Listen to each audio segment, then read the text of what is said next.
अस्सलामुअलैकुम and a very warm welcome. You are watching good morning public with me और आप सब मुझे कहते हैं सुहाफजल। मेरे साथ स्क्रीन शेयर करते हैं इस्लामाबाद से हरमीत सिंह।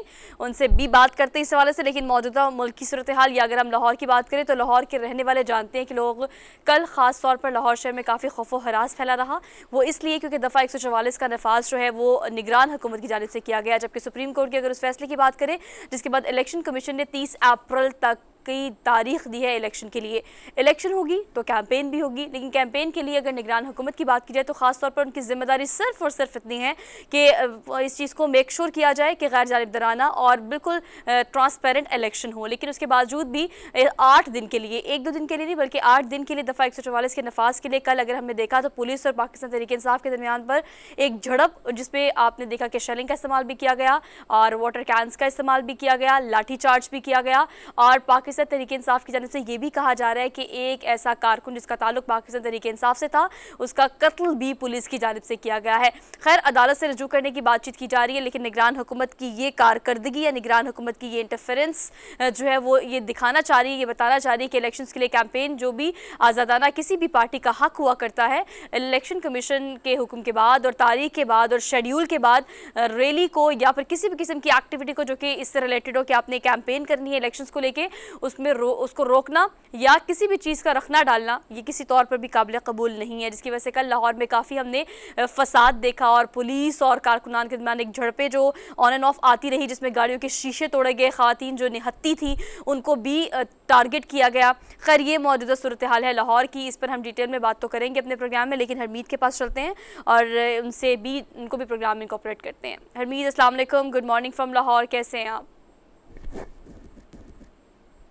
जी वालेकुम सलाम, सत श्री अकाल, गुड मॉर्निंग सोहा। आपने दुरुस्त फरमाया। कल जो सिचुएशन हमने इस्लामाबाद में, क्योंकि मैं खुद इधर मौजूद था, औरत मार्च, तो एक तरफ तो यहाँ जो सिचुएशन हुई उस पर भी गुफ्तगू करना ज़रूरी है, लेकिन कल जो लाहौर में हुआ, यानी मुझे वो दौर याद आया जब गुलू भट्ट डंडा लेके गाड़ियाँ तोड़ रहा था और मॉडल टाउन में जिस तरह कत्लेआम हुआ था। नून लीग के हमने हमेशा देखा है कि जब नून लीग की हुकूमत आती है तो उन पुलिस एहलकारों को जो है भरपूर तरीके से अथॉरिटी दी जाती है, जो फिर जो काम गुंडों से लिया जाता है वो पुलिस से लिया जाता है। और हमने कल वही देखा, एक निगरान सेटअप का ये काम नहीं होता कि 8 मार्च को अचानक आप दफा 144 नाफिज करें। और उनके वजीर इत्तलात जो है निगरान सेटअप के, मैं उनका बयान सुन रहा था, मुझे बहुत अफसोस हुआ कि एक निगरान सेटअप का वजीर, जिसका दौरानिया जो है 3 महीने का ज़्यादा नहीं होता, लेकिन शाह से शाह के ज़्यादा वफादार बनने की कोशिश की जाती है इसी सेटअप में।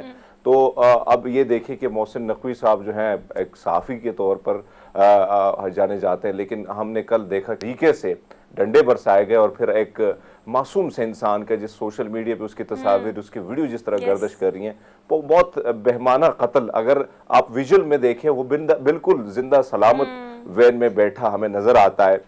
और फिर उसके बाद उसकी लाश जो है उसके ख़ानदान को, फैमिली को जो है वो थमा दी जाती है। और फिर एफआईआर की बात की जाए तो अभी तक उसकी एफआईआर तक नहीं दर्ज। हालांकि ये शहरी का, हर शहरी का ये आइन और कानून के तहत ये उसका हक है, उसका राइट है कि आप एफआईआर जो है वो दर्ज कराएंगे, ज़रूर कराएंगे, लेकिन अभी तक वो भी दर्ज नहीं कराई। ये तो गुंडागर्दी हमने कल देखी लाहौर में। लेकिन इस्लामाबाद की मैं अगर बात करूँ तो ख़वातीन यहाँ पे 2 चीज़ें होती है उमूमन जब भी हम कवर करते हैं तो प्रेस क्लब के सामने आती हैं वो आंटियां, जिसे हम हमारे भाषा में या कहीं ना कहीं सोशल मीडिया पे उनको लिबरल आंटियां कहते हैं। दूसरी जानब हम देखते हैं कि हया डे के नाम से कुछ खवातीन आती हैं। तो फिर कल ये तसादुम था, पूरा इस्लामाबाद जो है डी चौक से लेकर आसपास, कभी मैंने ये चीज़ नहीं देखी सोहा। जब भी रैली होती है, खवातीन को बाकायदा उनको इजाज़त मिलती है, वो डी चौक की तरफ आती हैं, अपना एहतजाज पुरअमन तरीके से करके वो यहाँ से निकल जाती हैं। लेकिन कल क्या हुआ, कल पूरा इस्लामाबाद जो है उसको सील किया गया। और फिर कहीं ना कहीं जो जमात इस्लामी की खवातीन थी, उस हवाले से भी हमने ये देखा कि उनकी जो रैली थी एक साइड पे। अब इस एक तो हमने खवातीन का जो रवैया था, माजत के साथ मुझे बड़ा अफसोसनाक लगा। एक तो मीडिया के साथ जिस किस्म की आंटियाँ टाइप खवातीन जो आई थी, उन्होंने जिस किस्म से बदतमीजी की, और कैमरामैनों को जो है हमारे कैमरामैन पर भरपूर तरीके से तशद्दुद भी किया गया। और फिर उनके अपने गुंडे जो उनमें शामिल थे, तो उन्होंने भी कई कैमरे जो है, एक चैनल का कैमरा भी तोड़ा। तो वहाँ पे ये सिचुएशन हमने देखी और बर्दाश्त एक अदम बर्दाश्त की सिचुएशन थी। हालांकि ये ख़वातीन निकलती हैं हुकूक के लिए, लेकिन कहीं ना कहीं हुकूक की और कहीं ना कहीं जो इनकी आवाज़, इनका मैसेज आगे कन्वे किया जाता है, तो उन पर भी इन्होंने तशद्दुद किया। लेकिन बहरहाल फिर आगे हम बढ़े और हमने ये देखा कि इस्लामाबाद की जो पुलिस है उनका रवैया दुरुस्त नहीं था। उन्होंने भी इन्हीं ख़वातीन पर डंडे बरसाए। हालांकि हमने देखा है कभी ऐसा वाक़या रुनुमा नहीं हुआ। मैंने हमेशा औरत मार्च को कवर भी किया है। मैं उमूमन जाता हूँ और वैसे भी हमारे इलेक्शन आ रहे हैं प्रेस क्लब के, तो हम उमूमन शाम के वक्त वहाँ पे बैठे होते हैं। तो कल जो सिचुएशन थी पुलिस की जानिब से जिस तरह गुंडागर्दी की गई, आप ये देखें कि ये इस्लामाबाद की पुलिस है कि इन्होंने सहाफ़ियों पर गुज़िश्ता हफ्ते भी तशद्दुद किया था। तो कोई ये चीज़ नहीं देखी जा रही है कि चाहे वो ख़वातीन हैं चाहे वो सहाफ़ी हैं, लेकिन एक पुलिस के एक दहशत जो है, एक धाक जो है, वो बिठाने के लिए इस किस्म की कार्रवाइयाँ हो रही हैं जिसकी जितनी भी मज़म्मत की जाए कम है। और हरमीत, आपकी इन तमाम बातों में आप निगरान हुकूमत के वज़ीर इत्तलात की बात कर रहे हैं। मैं उनकी कुछ स्टेटमेंट देख रही थी। उनका कहना ये था कि औरत मार्च और हया मार्च जो है उसके हवाले से कुछ धमकियां मिल रही थी। मतलब उन्होंने ये एक्सक्यूज़ दिया है कि हया मार्च जो है, हया ख़वातीन जिन्होंने हया मार्च के दिन पर या 8 मार्च को इस दिन से मंसूब किया है कि हम इसे औरत मार्च की बजाय हया मार्च कहेंगे। उन्होंने कहा कि हम तेज़ाब फेंक देंगे वो औरतों पर जो कि औरत मार्च करने के लिए निकली हैं। वो काफ़ी कॉन्ट्रोवर्शियल था। उसके अलावा दहशतगर्दी और फिर PSL, इस तरह की स्टेटमेंट्स देखिए उन्होंने कवर करने की कोशिश की है कि हमने इसीलिए दफ़ा 144 का नफाज किया है। खैर, अगर वो करना भी था तो हरमीत आप वो एक दिन के लिए, गालिबन 2 दिन के लिए कर लेते। लेकिन अब अगर देखें जाए तो इलेक्शन कमीशन का फैसला और शेड्यूल और तारीख के बाद इलेक्शन कैंपेन करना तमाम तर पार्टीज का अपना बुनियादी हक है, जो कि इलेक्शन में लिखा भी गया है, आइन में भी और कानून में भी ये चीज़ मौजूद है। लेकिन अब 8 दिन के लिए दफ़ा 144 का नफाज जो किया गया है और उसके पीछे वजूहात जो बताई जा रही है वो PSL, हया मार्च, लॉन्ग मार्च और ये चीज़ें जो हैं उसको इनकॉर्पोरेट करके जो है उसको कवर करने की खैर कोशिश की जा रही है। लेकिन हम इसमें डिटेल में एक सेगमेंट जरूर करेंगे। आगाज़ में इसका जिक्र करना बहुत ज़्यादा ज़रूरी था, वो इसलिए क्योंकि मौजूदा लाहौर की सूरत हाल ये है। तो हम लाहौर स्टूडियो से लाइव हैं, तो सोचा कि ये जो लोग हमें देख रहे हैं वो रिलेट कर सकेंगे। कल काफ़ी मुश्किल और परेशानी थी और ख़वातीन जो निहत्ती थी उनका ऐड करना भी इस प्रोग्राम में बहुत ज़्यादा ज़रूरी है। जो फुटेजेस, जो वीडियोज़ हमारे पास आई हैं, आप उनको डिनाई नहीं कर सकते। निगरान हुकूमत के जितने भी वफादार हैं वो उसको डिनाई नहीं कर सकते। ख़वातीन गाड़ियों में मौजूद थी, गाड़ियों के शीशे तोड़े गए, उनको हरास किया गया, उनको तशद्दुद का निशाना बनाया गया और उनके पास कुछ भी अपने दिफा के लिए मौजूद नहीं था। खैर, इसको डिटेल में डिस्कस करेंगे। और अब हया मार्च, औरत मार्च और इस सब डिस्कशन में कुछ ऐसी ख़वातीन भी हैं जो चुप करके अपना काम करती हैं, मेहनत करती हैं खामोशी से, और उनकी कामयाबी जो है वो शोर मचा देती है। यही शोर बरपा हुआ है ऑक्सफोर्ड यूनिवर्सिटी में। आपकी मुलाकात हमने एक ऐसी बाहया बच्ची से करानी है जो कि नकाबी तालिबा है, लेकिन 9 साल, बल्कि 9 साल से भी ज़ायद की अगर हम तारीख़ की बात करें तो ऑक्सफोर्ड यूनिवर्सिटी में पहली दफ़ा ऐसा हुआ है कि एक नकाबी तालिबा ने डिग्री जो है वो हासिल की है। डिग्री भी बैचलर ऑफ सिविल लॉ इम्तियाज़ी, और ऑक्सफोर्ड की डिग्री जो है वो ऑक्सफोर्ड की डिग्रीज़ में एक मुश्किल तरीन डिग्री समझी जाती है और काफ़ी डिफ़िकल्टीज़ भी। आपको पता है ऑक्सफोर्ड को तो ऐसे एक स्टैंडर्ड है, एक आप एक मयार समझते हैं, मयार तालीम, असातिज़ा या एक माहौल, उसकी डिग्री को पूरी दुनिया में रिकग्नाइज़ किया जाता है। लेकिन ये डिग्री ख़ास तौर पर जो है वो 2021 की है, bachelor of civil law master की डिग्री है। तो इसके अलावा बैचलर भी उन्होंने वहीं से किया, मास्टर भी वहीं से किया, और 9 साल तारीख़ में ये एज़ाज़ हासिल है इस तालिबा को जो कि नकाबी तालिबा है। कॉन्वोकेशन में क्या खूबसूरती से अपनी वैल्यूज़ को, नॉर्म्स को रिप्रेजेंट करते हुए, इस चीज़ की लाइव एग्जाम्पल है ये छोटी सी तालिबा कि अगर आपने अपनी दीन और मज़हब और धर्म जो है उसके तमाम तर तकाज़े पूरे करते हुए, उस पर कोई समझौता ना करते हुए, अपनी वैल्यूज़ और नॉर्म्स को साथ कैरी करते हुए आप दुनिया में कहीं भी कुछ भी कर सकते हैं। आपको कोई ज़रूरत नहीं है ये एक्सक्यूज़ देने की कि हमें इसको, इन कुछ चीज़ों को कॉम्प्रोमाइज़ करके किसी मकाम तक पहुंचना होता है। तो ये एक बड़ी एग्जांपल है उन तमाम ख़वातीन के लिए जो कल औरत मार्च मना रही थी। इस्तेमाल किया कि बाहया खातून, तो मैं समझता हूँ कि अगर दुपट्टा किसी के सर पे नहीं है वो भी बेहया नहीं होती है। और कहीं ना कहीं अगर हम देखें, ये बहुत अच्छी बात है, आपके पास चॉइस है और आप उस चॉइस के तहत, यानी एक शख्स है और वो अपनी लाइफ जो है मजहबी तौर तरीके से गुजारना चाहता है, तो वो उसको खुली आज़ादी, और यही खूबसूरती है। आप ये देखें कि ये एक ऑक्सफोर्ड की एक बहुत बड़ी यूनिवर्सिटी है जिसमें हम ये देख रहे हैं कि इजाज़त मिलना, फिर कहीं ना कहीं आप इस किस्म से अपने मज़हब के साथ साथ अपने कौम, अपने पूरे मुसलमानों को फ़ख्र के तौर पर, यानी ज़ाहिर बात है कहीं ना कहीं हम इस किस्म की जो विजुअल आती हैं या तस्वीर आती है, हमें बड़ी खुशी होती है कि एक ऐसी सोसाइटी में जहाँ पे सारे रहने सहने वाले लोग जो हैं उनका पहनावा अलग है, उनकी बोली अलग है, उनका धर्म अलग है, उनका मजहब अलग है, लेकिन कहीं ना कहीं आप अपनी शनाख्त बना लेते हैं और वो भी अपनी कारकर्दगी से। तो मैं समझता हूँ कि ऐसी ख़वातीन बेमिसाल है और फ़ख्र भी होना चाहिए। इसी के साथ साथ हम ऐसी ख़वातीन को देखते हैं कि जो यहाँ से जाती हैं और पूरी दुनिया में एक ऐसा काम कर लेती हैं, एक ऐसा नाम बना लेती हैं जिस पर हम भी बैठे यहाँ पे वाह वाह करते हैं। और आज इस खातून को देख के बड़ा अच्छा लग रहा है, बड़ा अच्छी यानी जज्बात की अगर बात करूँ तो मुझे अच्छा लग रहा है कि कहीं ना कहीं आज़ादी होनी चाहिए। चाहे आपका लिबादा जो है, जिस जो पहनावा आपका है, तो ये एक आज़ादी है, हर इंसान की ये राय है, चाहे वो जिस तरीके से जिस ढंग से अपनी लाइफ गुजारता है। तो मेरे ख्याल में ये बहुत बड़ी बात है और ऑक्सफोर्ड की इंतज़ामिया को भी क्रेडिट जाता है। वरना यहाँ पे अगर हम सिचुएशन को देखें, परसों होली थी और मुझे बहुत अफसोस हुआ और किसी टेलीविज़न की सिर्फ एक ही टेलीविज़न के अलावा किसी ने उस पर बात नहीं की कि हिंदू अपनी सेलिब्रेशंस कर रहे थे और ख़वातीन पर तशद्दुद किया गया। यानी आप होली भी नहीं मना सकते, उनका मुक़द्दस या उनका त्यौहार है। यानी ईद के दिन अगर किसी मुसलमान तलबा पर इस किस्म का तशद्दुद किया जाता है तो फिर हम बहुत ज़्यादा बातें करते हैं, लेकिन यहाँ पे अक़लियतों की बात की जाती है।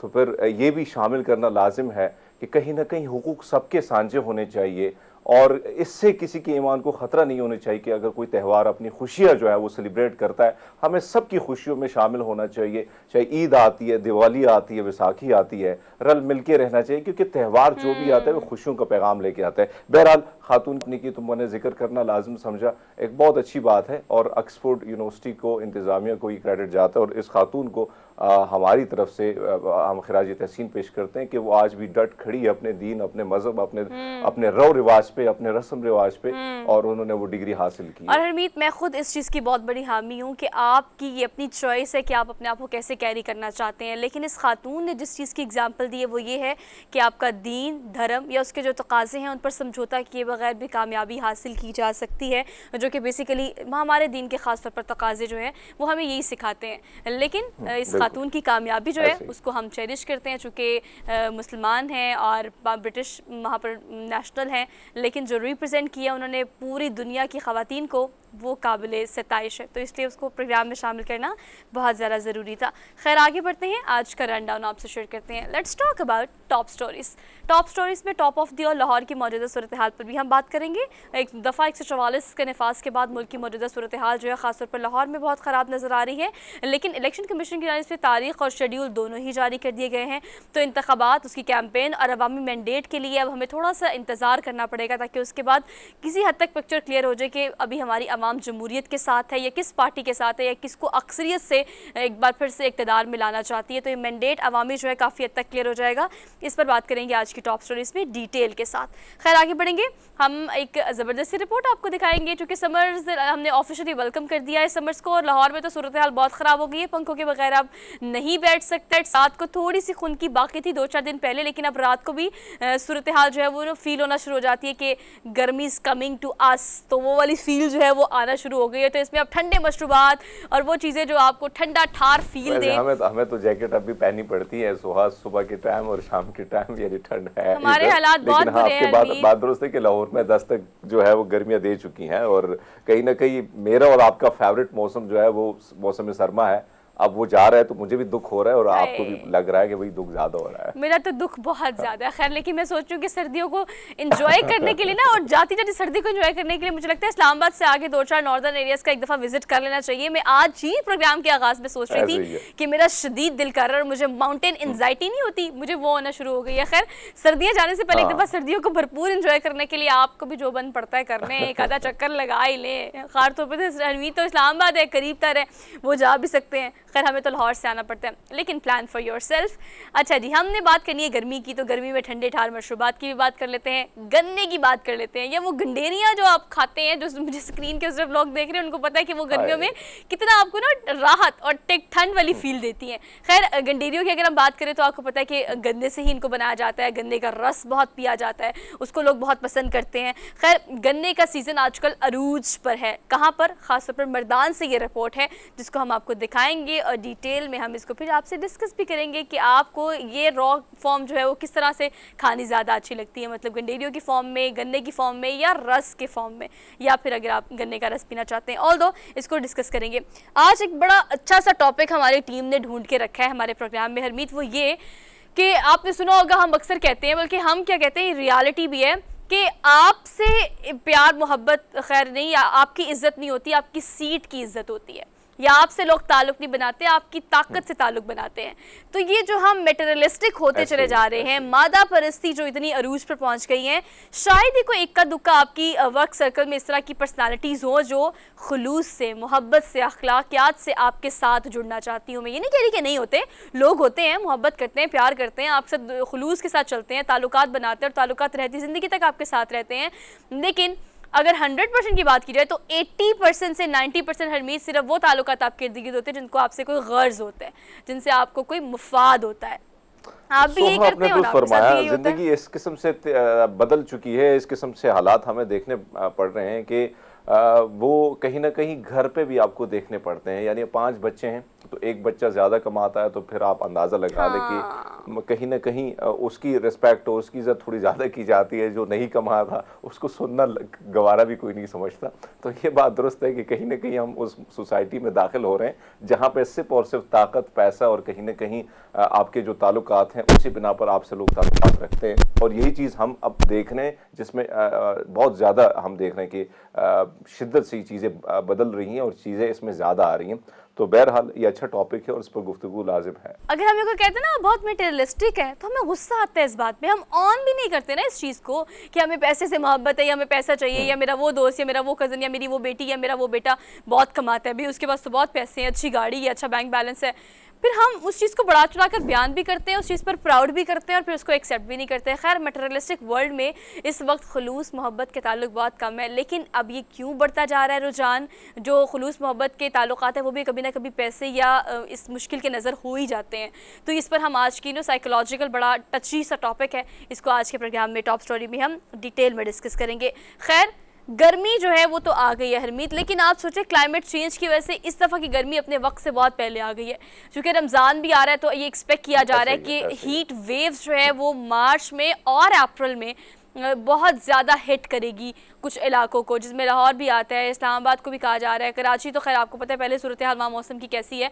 लेकिन रमज़ान से पहले गर्मी की शिद्दत जो बढ़ रही है, इससे क्लाइमेट चेंज की वजह से इस दफ़ा हम कुछ और चीज़ें ही एक्सपेक्ट कर रहे हैं कि गर्मी जो है वो ज़्यादा शिद्दत से आ सकती है। तो उसके नुकसानात और उसको किस तरह से टैकल किया जाए और हमारी तैयारी क्या होनी चाहिए, इस पर हम डिटेल में पहले से आपको बता देंगे गर्मी आने से पहले आपको क्या क्या तैयारी करनी चाहिए।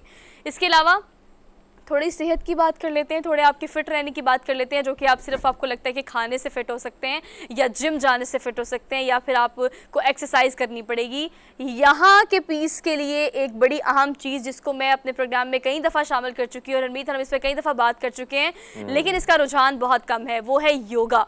मैंने बहुत सारी सेलिब्रिटीज़ को, आपको पता है हमारे पास बड़ी एग्जांपल्स है, शिल्पा शेट्टी की अगर हम बात कर लें तो वो देखिए 50 साल की उम्र को पहुंच गए, लेकिन वो अगर एक्सरसाइज या खाना जो भी मिस करना वो कर देती हैं। मैंने उनकी बहुत सारी वीडियोस और पिक्चर्स देखी है डाइट को लेके। वो कहती हैं yoga is a compulsory part of your life, it should be. वो सिर्फ इसलिए क्योंकि आप जो मेंटल पीस फील करते हैं, जो फिजिकल पीस फील करते हैं, जो इमोशनली आप कनेक्टेड फील करते हैं टू योर सेल्फ, वो सिर्फ एक ही तरीका है और वो है योगा। तो ये योगा से जो एक्सपर्ट हैं वो इस्लामाबाद में आज हरमीत के साथ मौजूद होंगे। तो हम हरमीत से पूछेंगे और फिर हम हरमीत उनसे पूछेंगे और फिर हम योगा का सेशन पूरा करेंगे और आपको कन्विंस करेंगे कि कल से प्लीज़ योगा का 5 मिनट का सेशन शुरू करें। बिकॉज मैंने भी कल किया तो मुझे इस बात का अंदाज़ा है कि मैंने बहुत देर कर दी है, लेकिन चले देर आए दुरुस्त आए, गिव अ ट्राई। अच्छा जी, आगे बढ़ते हैं, अपनी टॉप स्टोरीज तो मुकम्मल कर ली, अब चलते हैं डेली डोज की तरफ। So let's talk about good morning public Wednesday daily dose. तो वेंसडे डेली डोज में पहली खबर आपको देंगे और पहली खबर जो है बेसिकली वो नमकीन है, थोड़ी सी खबर नमकीन है। खबर वैसे स्पाइसी होती है हरमीत, लेकिन हमने आपको नमकीन खबर देनी है। माउंट केली एक ऐसा पहाड़ है नमक का, कान नहीं है, हाँ, मसाला काफ़ी हो गया, हमने काफ़ी मसाला डाल दिया है। खैर, लेकिन अब नमकीन कर लेते हैं थोड़ा सा मैदे खराब शो को। अब ये पहाड़ देखिए जनाब, ये कुदरती पहाड़ नहीं है, ये मसनूई पहाड़ है। और ये मसनूई पहाड़ जो है बेसिकली जर्मनी का एक इलाका है, वहाँ पर मौजूद है। इर्द गिर्द पोटाश जो है उसको, उसकी मादनियात और ख़ासतौर पर उसको निकालने का प्रोसेस जो है बड़े अरसे से किया जा रहा है। लेकिन उसके बाद पोटाशियम क्लोराइड, जिसको आपको पता है नमक कहते हैं, वहाँ से थोड़ी थोड़ी मिकदार में 1000 टन आप कह ले, थोड़ी तो नहीं कह सकते, लेकिन 1000 टन नमक जो है वो रोज़ाना की बुनियाद पर यहाँ पर लाकर जमा किया जाता था, जो कि अब इतना ज़्यादा हो गया है कि वो एक बड़े से माउंटेन की फील देता है। और इस माउंटेन की अच्छी बात हरमीत ये भी है कि यहाँ से आपको पूरा इलाका और शहर की खूबसूरती नज़र आती है। और अगर आप किसी शहर के घर की छत से देखें तो वहाँ से आपको ये माउंटेन नज़र आता है। मतलब अब इसकी ऊंचाई इतनी ज़्यादा होगी जमा कर करके, जो कि मैं आपको पहले बता चुकी हूँ कि रोज़ाना की बुनियाद पर कम से कम 1000 टन नमक जो है यहाँ पर जमा किया जाता है। तो ये बेसिकली अब ये पहाड़ जो है सियाहत के लिए भी इस्तेमाल हो रहा है। लोग आते हैं, चंद पैसे देते हैं, इसके ऊपर चढ़ते हैं और चढ़ने के बाद फिर इसको एंजॉय करते हैं। यहाँ से सिटी का नज़ारा और सिटी से इस पहाड़ का नज़ारा आसानी से देखा जा सकता है, लेकिन मसनूई पहाड़ है। लेकिन फिर भी आप देखें नज़ारा बड़ा खूबसूरत है। और इस किस्म का पहाड़ बनाना, हमने बहुत सारे ऐसे इलाके देखे हैं बाहर दुनिया में जहाँ कहीं ना कहीं पहाड़ मसनूई तौर तरीके से बनाए गए होते हैं, लेकिन वो काफ़ी अट्रैक्टिव होते हैं। और इसको अगर आप विजुअली, इसके जो विजुअल आ रहे हैं, इसको अगर आप देखें तो बड़े मज़े का भी है। कहीं ना कहीं वो आप इसके ऊपर चढ़ते हैं तो जाहिर बात है नीचे जो व्यू है वो भी बड़ा खूबसूरत आपको दिखाई देता है। हम ये देखते हैं कि पाकिस्तान की अगर नमक की मैं बात करूँ तो सबसे ज़्यादा जो है यहाँ पे नमक की खाने हैं और कहीं ना कहीं यहाँ से सप्लाई भी बहुत ज़्यादा है पूरी दुनिया में। लेकिन बाहर अगर नमक की बात करें, बहुत सारा नमक जो है वो समंदरों से लिया जाता है। और वैसे भी अगर समंदर की तरफ जाता है बंदा, आप कराची गई होंगी तो सी व्यू की तरफ जब आप जाती हैं तो जो नमकीन हवाएं हैं, अगर आपको हल्का फुल्का कट हाथ पे लगा है तो फिर हल्की फुल्की जलन शुरू हो जाती है। लेकिन ये है कि वो नमकीन हवाएं जो है कहीं ना कहीं आपको फील भी होती है और वो चिपचिपाहट जो है वो भी महसूस की जा सकती है बड़े आसानी से। और मैं तो क्योंकि हम हमेशा कोई छुट्टी होती थी ईद की तो फिर हम जाते थे मुख्तलिफ बीचेस पे बाहर, और वहाँ पे जाके ज़्यादा वक्त हमारा उधर गुजरता था।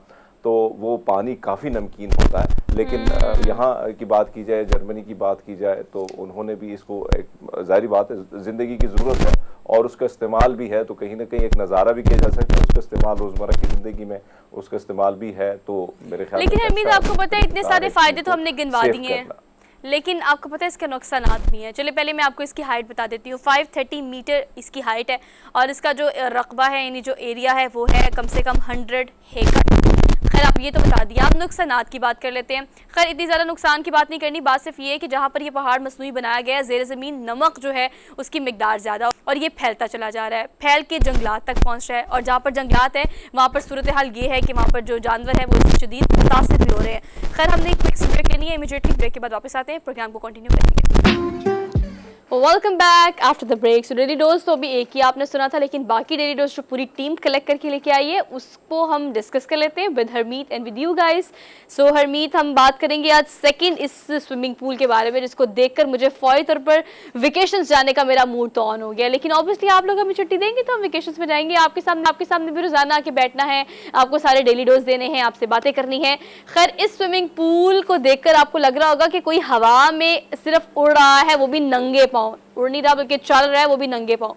ये एक ऐसा स्विमिंग पूल है जिसका कुछ हिस्सा जो है वो बिल्डिंग से बिल्कुल बाहर है और बिल्डिंग से बाहर है, लेकिन पानी इतना शफाफ है कि आपको लग रहा है कि जैसे बेसिकली आप हवा में ही चल रहे होते हैं कदम ब कदम। खैर, ये बहुत डेंजरस भी है और ऊपर से हरमीत, आपको तो ऊंचाई से डर भी बहुत लगता है। आपको तो पानी से लगता है कि नहीं लगता, लेकिन ये वो जो एडवेंचरस लोग हैं। अच्छा सोहा, वैसे ये स्विमिंग पूल, ये जो बिल्डिंग है, क्योंकि सिंगापुर तो हम जाते रहते थे क्योंकि मलेशिया से काफ़ी करीब था, तो ये उस वक्त बन रही थी। और इसके अब जो विजुअल हमने देखी हैं सोशल मीडिया पे या इसके हवाले से काफ़ी खबरें जो हैं वो आ रही थी, तो वाकई में इंतहाई खौफनाक सा लग तो रहा है बंदे को। आप जब स्विमिंग करते तो ऐसा लगता है कि कहीं ना कहीं स्विमिंग करते करते आप यहाँ से नीचे चले न जाए, लेकिन बड़े ज़बरदस्त तरीके से इसको डिज़ाइन किया गया है। और आप देखें सिंगापुर की अगर मैं बात करूँ, जहां से आप गुजरेंगी, जिस गली कूचे से आप गुजरेंगी, एक तो इमारतें बड़ी ज्यादा है। अब हम देख रहे हैं कि ज्यादातर हिस्सा जो है वो समंदर में है,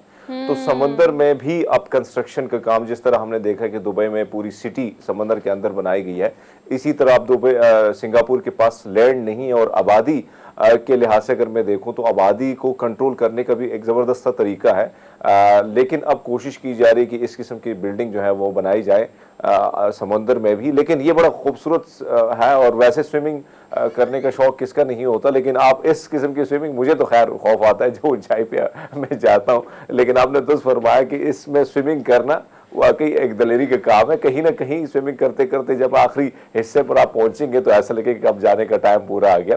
लेकिन बहरहाल बड़े खूबसूरत डिजाइन से ये बना है, और सिंगापुर में जितनी भी बिल्डिंग्स हैं बड़े मजेदार, बड़े मजे की, बड़े अट्रैक्टिव है, और कहीं ना कहीं जहां से आप गुजरेंगे तो आपके हर बिल्डिंग जो है अपनी तरफ अट्रैक्ट करेगी। तो मेरे ख्याल में ये जब कंस्ट्रक्ट हो रही थी तब हम गए थे, उसके बाद फिर अब हम इसकी विजुअल देख रहे हैं तो बड़े मजे मजे के विजुअल हैं। और हरमीत, आपको पता है कि दुबई में ऐसी बहुत सारी मतलब आपको पता है कि वहाँ पे हाई राइज बिल्डिंग कितनी ज्यादा है, वहाँ पर बहुत सारे पूल्स जो हैं वो बेसिकली बनाए जाते हैं बिल्डिंग के टॉप पे, स्विमिंग पूल्स खास तौर पे। तो अगर आप कहीं भी वेकेशन के लिए जाते हैं, पहले तो आपकी कोशिश होती है कि आपको सी साइड या आपको कोई ना कोई दरिया जरूर मिले, बिकॉज आपको एक अलग ही फील आती है इन साइड्स पर जाके। लेकिन अगर ये सब कुछ नहीं होता तो आप स्विमिंग पूल पर भी गुजारा कर लेते हैं। खासतौर पर दुबई में ऐसी बहुत सारी इमारत हैं जहाँ पर आपको टॉप पे स्विमिंग पूल मिलता है, और कुछ तो ऐसे होते हैं जिनकी ऊंचाई भी बहुत ज्यादा होती है, उन्होंने शीशे के बनाए होते हैं, तो नीचे से आपको हाइट भी और बिल्डिंग भी नजर आ रही होती है। लेकिन ये जो पूल हम आपको स्पेसिफिकली दिखा रहे हैं, 82 फीट ये हिस्सा जो है वो बिल्डिंग से बिल्कुल बाहर है।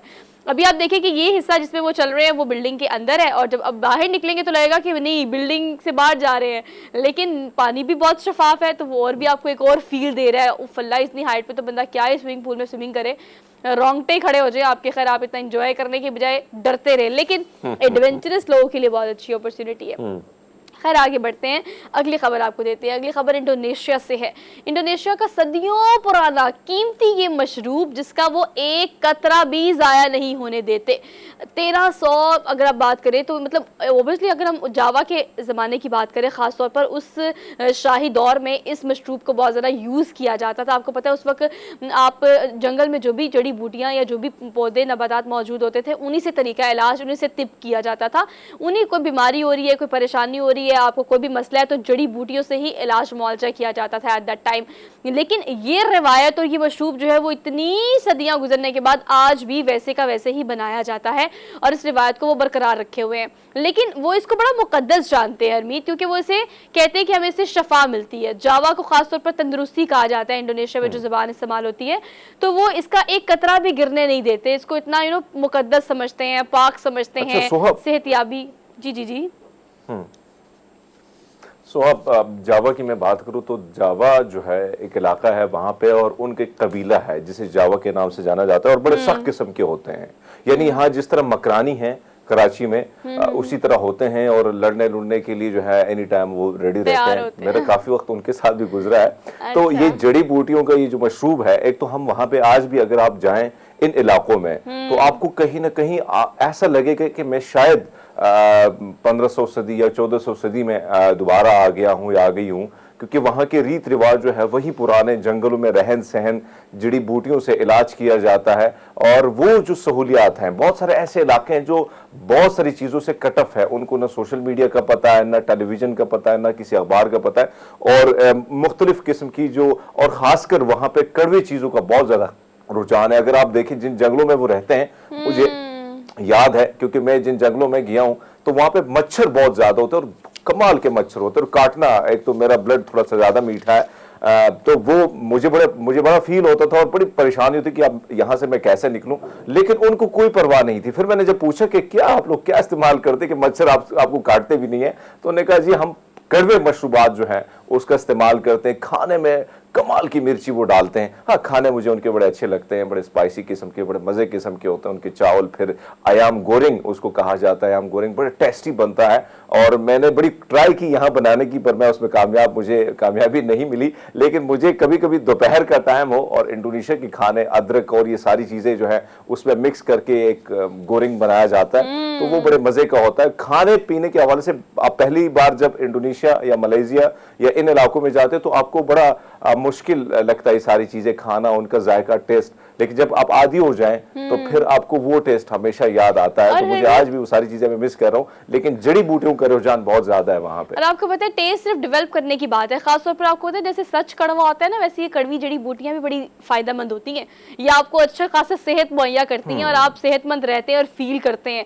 तो आप देखिए इसमें हल्दी इस्तेमाल हो रही है, जड़ें इस्तेमाल हो रही हैं, फल और कुछ ऐसे छाल इस्तेमाल हो रही है। तो ये सारी चीज़ें इस्तेमाल करके इस खास तौर पर मशरूब को ये कहा जाता है कि इससे तंदुरुस्ती मिलती है, क्योंकि ऑब्वियसली जड़ी बूटियां बिल्कुल आप ऑर्गेनिक इसको समझें कि इसमें कोई केमिकल आपको याद है शायद आपको जब गर्मियां शुरू होती थी तो एलर्जी होती थी, इस तरह चीजों से बचने के लिए हमारे गांव में देहातों में एक रिवाज था, कड़वी बूटियां होती थी, उसका मशरूब बनाया जाता था और बड़ी मुश्किल से भैया 2-3 जो है छतरोल की जाती थी अम्मा की जानिब से, बेबे की जानिब से, और वो हम पीते थे बड़ी मुश्किल, भाग भाग के हमें पकड़ लिया जाता तो हम नाक बंद करके हम वो जो है वो नोश फरमाते थे। लेकिन वाकई में उसका असर होता था और पूरी गर्मियां जो है कहीं ना कहीं आप एलर्जी जो है, दाने जो है उससे बच जाते थे। तो ये बहुत सारी चीजें बड़ी, और अभी आप देखिए गुणकतीर बहुत कमाल का है, अगर जितने हमारे देखने वाले हैं गुणकतीर को अगर आप देखें, जितने भी आप स्टमक के सिरप लेते हैं तो यही गुणकतीर है, उसको मिक्स करके वही बनाया गया है।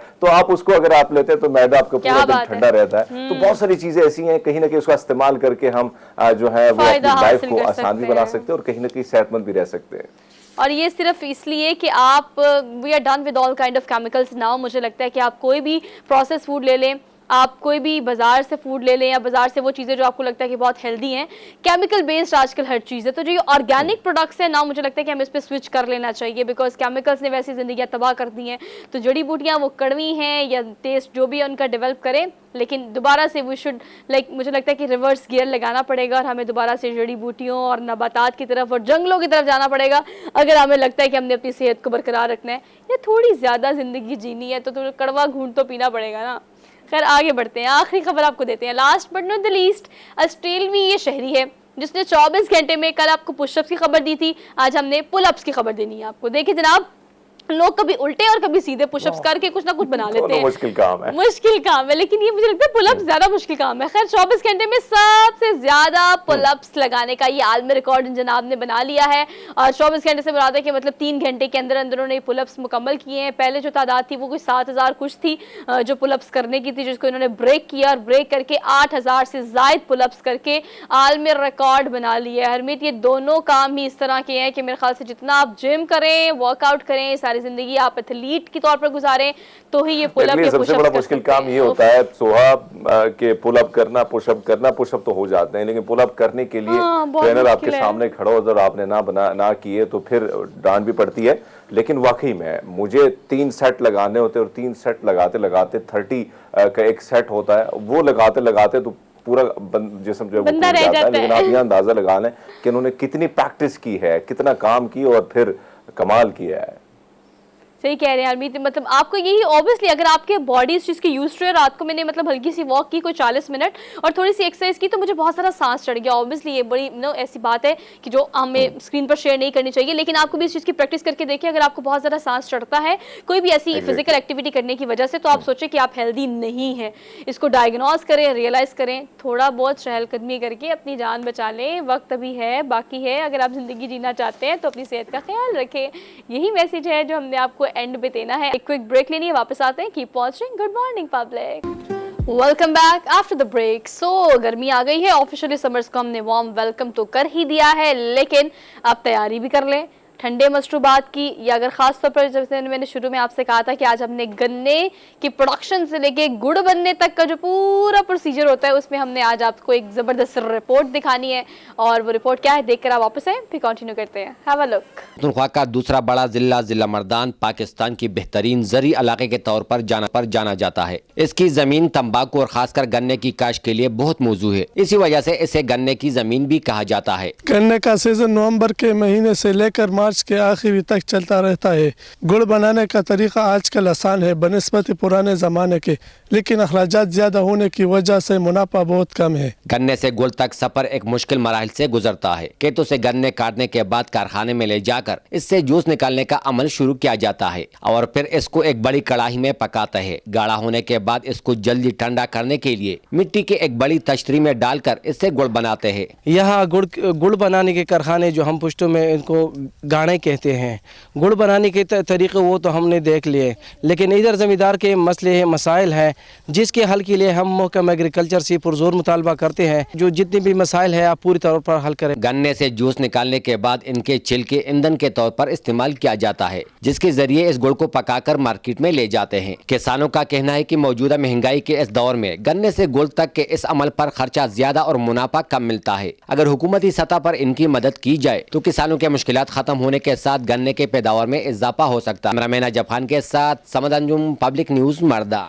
But Harmeet, I miss those days जब आप बिला वजह ये प्लान करते थे कि ऐसी जगह पे चलते हैं, किसी गांव साइड पे चलते हैं जहाँ पर गन्ने खुद तोड़ कर खाएंगे। और वो जो देसी तरीका है गन्ने खाने का, ऑब्वियसली आप उसको ट्रांसफॉर्म करते हैं। आपको पता है वो मतलब गुड़ की सूरत में भी हम खा लेते हैं, गन्ने और गंडेरियों की सूरत में खा लेते हैं, गन्ने के रस के तौर पर उसको पी लेते हैं, बहुत सारी फॉर्म्स है। लेकिन फिर भी गन्ना खुद तोड़ के खाने का जो एक अपनी फील और अपना एक मज़ा है ना, जो देसीपन उस पर आता है, उसका कॉम्प्रोमाइज़ या उसका कोई नेमल बदल नहीं है। वैसे तो हमें क्योंकि चारसदा का जो इलाका है, बुनेर का इलाका है या सवाबी, ये जितने इलाके हैं इसमें गन्ने की पैदावार तो बहुत ज़्यादा है। और फिर अभी ये जो रिपोर्ट मैं देख रहा था तो चारसदा मुझे याद है 2 साल कबल मैं गया था, और जिस तरह ये गरम गरम बनता है और फिर छिलके से आप ये रस छकते हैं तो उसका एक अलग स्वाद होता है, एक अलग मज़ा होता है। बनाने का जो प्रोसीजर है वो बड़े मज़े का होता है। और गरम गरम गुड़ खाना, फिर चारसदा का गुड़ जो है वो खासकर मसालेदार गुड़ जो है वो बड़ा फेमस है वहाँ पे। उसमें मुख्तलिफ़ किस्म के मसाले और उसके साथ साथ बादाम और दीगर जो चीज़ें हैं वो मिक्स करके डाली जाती हैं, वो बड़े मज़े का होता है। फिर अगर चाय की मैं बात करूँ तो मेरी आदत है गुड़ की चाय, और मर्दान से मैं गुड़ अपने लिए मंगवाता हूँ ऐसे। लेकिन आपने दुरुस्त बात की कि गन्ने के खेत में जाना और वहाँ गन्ना तोड़ देना, और कहीं ना कहीं हमें याद है कि स्कूल के ज़माने में जब हम बुनेर की तरफ जाते थे तो वहाँ पे गन्ना तोड़ना या गन्ने तोड़ने का जो प्लान होता था वो भरपूर तरीके से उसके लिए प्लानिंग की जाती थी कि कहीं ना कहीं किसान की नज़र ना पड़ जाए। फिर जारी बात है मार भी खानी पड़ सकती है। एक ऐसा टाइम होता है कि कहीं ना कहीं आप छोड़ते एक मंसूबे बनाते हैं और मंसूबे के तहत आप ये कार्रवाई डालते हैं। तो ये सारी चीज़ें आपने दुरुस्त फरमाया कि आप जब जाते हैं खेतों में बैठ के आराम से गन्ना तोड़ते हैं और उसको खाते हैं तो उसका रस, उसका स्वाद बड़ा मज़े का होता है। और कहीं ना कहीं आप उसके साथ, अब मैं देखता हूँ कि जो गंडेरियों की आपने बात की तो उसके साथ एक टाइम बहुत अच्छा गुजरता है। एक रस आप निचोड़ते हैं, करते करते कहीं ना कहीं आपके गम्स जो हैं उसकी एक्सरसाइज भी उसके साथ होती है। और चाहे आप टेलीविजन के सामने बैठें या कहीं वॉक कर रहे हैं या किसी के पार्क में बैठें तो अक्सर मैं देखता हूँ कि बहुत सारे लोग जो है अपने पास उन्होंने रखी होती है गंडेरी और उसका स्वाद छकते रहते हैं। हाँ, तो बस देखिए, get some time to recall all these memories. और मुझे लगता है कि इतनी मसरूफ ज़िंदगी में टाइम नहीं होता हमारे पास सब कुछ करने का, but when you live it ना तो आपको समझ आता है कि यस हम क्या मिस कर रहे थे। खैर, गर्मी की बात हो रही है, ठंडे मशरूबात की बात हो रही है, गर्मी भगाने की बात हो रही है, तो इसके मतलब महकमे मौसमियात खासतौर पर इस चीज़ की इंडिकेशन कई दफ़ा दे चुका है।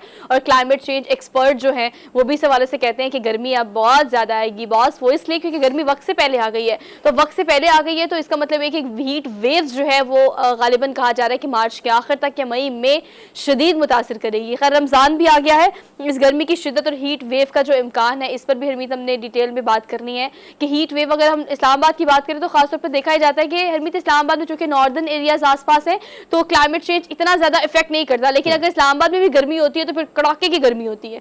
और कराची की अगर सूरत हाल की हम बात करें तो वहाँ तो मौसम आपको पता है सीयू की साइड की वजह से कितना मौसम अजीबो गरीब और बाजुकात आपको अनप्रेडिक्टेबल मौसम होता है। लेकिन लाहौर में आपको पता है हरमीत गर्मी हमेशा अपने अरूज पर रही है, सबसे पहले आती है और सबसे देर से जाती है। मतलब अगर नवंबर तक की हम बात करें तो नवंबर तक गर्मी ने बसेरे डाले रखने होते हैं।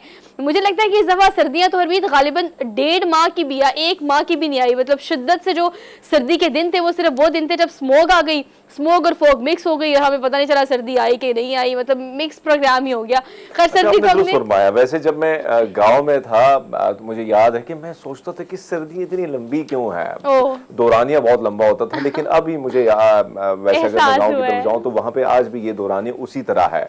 लेकिन शहरों की बात करें तो हमने यहाँ पे देखा है कि इस्लामाबाद, रावलपिंडी या लाहौर की बात करूँ, काफ़ी टाइम वहाँ पे जब मैं न्यूज़ करता था तो मैं वहाँ था लाहौर में, तो अंदाज़ा होता है कि गर्मियाँ किस किस्म की शदीद होती हैं। और एक तो हम देखें ट्रैफिक है, फिर कहीं ना कहीं आबादी इतनी ज़्यादा है, और आपको पता है कि ऐसे इलाके, खासकर कराची की मैं अगर बात करूँ तो कराची में भी ज़्यादा बिल्डिंग्स बनी हुई हैं। फिर ऐसे इलाके भी हैं जो कच्ची आबादियाँ हैं, वहाँ पे भी आप जाएं गर्मियों में तो गुजारा ही नामुमकिन हो जाता है। और मुझे याद है कि सक्खर में गया था तो रात के 12 बजे थे, मैं गाड़ी से नीचे उतरा और यकीन माने मैंने उस 5-10 मिनट का टाइम था जिसमें मैंने 2-3-4 जूस के पैकेट जो थे वो एक बच्चा बेच रहा था तो मैंने वो पी लिए। मुझे इतनी गर्मी लग रही थी तो मैंने बच्चे से पूछा कि गुजारा कैसे करते हो, तो कहते हैं अंकल हम एसी लगा के गुजारा करते हैं सुबह के टाइम। तो अब मैं ये सोच रहा हूँ कि अब तो वो बिजली भी नहीं होती है, वो भी बड़ी प्रॉब्लम है, बहरान भी बढ़ जाएगा। लेकिन ऐसे में आपकी बात दुरुस्त है कि दौरानिया कम से कम होता चला जा रहा है। पिछले साल मुझे याद है कि 20 मार्च जब आया था तो हल्की फुल्की जो गर्मियां हैं वो शुरू हो रही थी, लेकिन इस तरह नहीं थी जो आज हम देख रहे हैं कि जिसमें शिद्दत से इजाफा हो रहा है। तो दौरानिया कम से कम होता चला जा रहा है और कहीं ना कहीं हम ऐसा लग रहा है कि कहीं ना कहीं सर्दियां जो है ये नायाब हो जाएंगी। और इसको फिर कहीं ना कहीं किस्से कहानी में याद होगा कि लाहौर में इतनी सर्दी पड़ती थी, जिस तरह आज भी बहुत सारे लोग बैठ के बात करते कि लाहौर में इस किस्म से पेड़ हुआ करते थे, ये हुआ करता था। तो शायद ऐसा लग रहा है कि ये आहिस्ता आहिस्ता मौसम की ये जो तब्दीलियां हैं और ये चीज़ें, ये असरात जो हैं इन बड़े शहरों पर पड़ सकती हैं। तो ये इंतहाई खतरनाक है और कहीं ना कहीं जो हमारी रोजमर्रा की जिंदगी है उस पर भी ये काफी असरअंदाज हो रही है। खैर, what to do and when to do, और हमें कौन कौन सी सजेशंस जो हैं जो चाहिए इस गर्मी या हीट वेव को कॉम्प्रोमाइज़ करने के लिए, तो खैर इस पर हम बात करेंगे, एक्सपर्ट हमारे साथ होंगे। लेकिन हमने भी ब्रेक लेनी है, ब्रेक के बाद लाइन पे उनको अपने साथ लेंगे और शो को कंटिन्यू करेंगे। Keep watching. Welcome back after the break. रायर सलान हमारे साथ मौजूद है, माहिर माहौलियात है। इस हवाले से हम उनसे बात कर लेते हैं कि अभी हमें क्या क्या एहतियात करनी है और मौसम क्या हमें नवीद तो खैर नहीं सुना रहा, लेकिन हमें क्या बता रहा है कि हमें किस किस चीज़ के बारे में ज़्यादा प्रिकॉटिकली चीज़ों को कीप इन माइंड रखना पड़ेगा। अरसलान, आपको आज के प्रोग्राम में वेलकम कहते हैं। How are you? I'm great. Thank you for asking and thank you for inviting me again. Thank you so much. Or it's one of the topics which is very close to my heart, so I'd love to speak on that. Thank you so much for joining us this morning. कहिएगा इस हवाले से कि हमने पहले तो लोगों को सुना दिया कि भी आप तैयार हो जाए, क्योंकि एक तो गर्मी वक्त से पहले आ गई है, और मैं अभी बात कर रही थी अपने प्रोग्राम में कि गर्मी चूंकि वक्त से पहले आई है तो सबसे पहले लाहौर में आ जाती है और सबसे आखिर में लाहौर से एक्सक्लूड होती है। तो खैर ये दौरानिया बहुत ज़्यादा हो गया और आहिस्ता आहिस्ता आपको पता है ये टाइम कम होता जा रहा है, सर्दियों का टाइम कम होता जा रहा है, गर्मियों के महीने बढ़ते चले जा रहे हैं। अब ये जो हीट वेव एक्सपेक्ट की जा रही है, ये इसकी इंटेंसिटी क्या हो सकती है, कितनी हो सकती है? महकमे माहौलियात इस हवाले से क्या कहते हैं? अगर हम लास्ट ईयर की बात करें तो 2022 में जो हीट वेव हिट की थी during March, that was one of the biggest heat waves जो पाकिस्तान की हिस्ट्री में शायद आई थी, एंड उसने 60 इयर्स के रिकॉर्ड तोड़ दिए थे। और एक बुरी खबर ये है कि something along that lines is also going to be expected for this year as well. So ये बहुत जरूरी है कि हम अपनी precautions, अपनी preparations को बिल्कुल ठीक रखें और अपने पूरी तरह से उन चीजों का ख्याल रखें जिसके बेसिस पे हम इनके एडवर्स इफेक्ट से बच सकते हैं। अब वो एरियाज जो कि बहुत स्पेसिफिकली टारगेट होंगे उनमें जैकबाबाद है, इंटीरियर सिंध के कुछ इलाके हैं, इवन पंजाब भी है, जहाँ पे हीट वेव की वजह से टेम्परेचर जो है वो अबव 50 राइज करते हैं। तो जो लोग ऐसे इलाकों में रहते हैं उनके लिए स्पेशल डेफिनेटली गवर्नमेंट की तरफ से, स्टेट की जानिब से भी स्पेशल चीजें, स्पेशल प्रिकॉशनर्स मेजर्स जारी की जाएगी ताकि वो अपने आप को महफूज रख सकें इस जानलेवा गर्मी की लहर से। जी हरमीत।